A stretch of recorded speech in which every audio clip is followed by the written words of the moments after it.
Sejumlah siswa dari 2 kelas di Sekolah Dasar Negeri Curah Nongko 03 Jember, Jawa Timur terpaksa belajar bersama di satu ruang kelas darurat. Hal ini terpaksa dilakukan pasca ambruknya atap ruang kelas pada Sabtu lalu.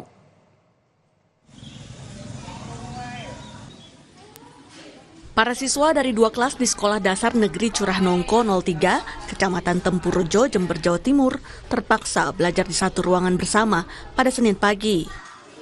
Langkah ini dilakukan pihak sekolah karena tidak ada ruang lain yang layak digunakan pasca ambruknya atap 2 ruang kelas pada Sabtu lalu.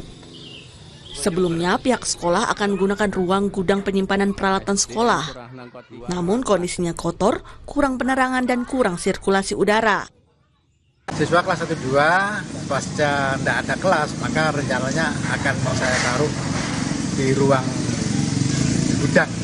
Kita punya ruangan ya tidak layak sebenarnya, karena memang nggak ada ruang lagi. Jadi untuk sementara kelas 1-2 kita titipkan jadi satu di kelas 4. Jadi dalam satu kelas 4 sekarang ini ada guru kelas 1, kelas 2 dan kelas 4 jadi satu, karena memang muridnya cuma sedikit.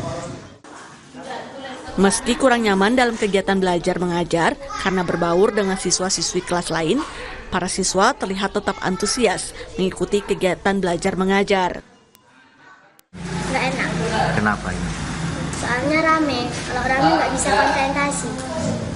Tapi ini terpaksa ya? Kenapa ruang kelasnya gitu? Ambruk. Pinginnya apa? Kepinginnya? Pengen dibangun. Diketahui, Sekolah Dasar Negeri Curah Nongko 03, Kecamatan Tempurrejo, Jember, Jawa Timur, berada di kawasan perkebunan Blater dan merupakan salah satu sekolah di daerah terpencil dengan jumlah siswa hanya 37 orang dari kelas 1 hingga kelas 6. Kini para guru dan siswa berharap atap sekolah segera diperbaiki agar kegiatan belajar dapat berlangsung aman dan nyaman. Hernawan Mustika, Kompas TV, Jember, Jawa Timur.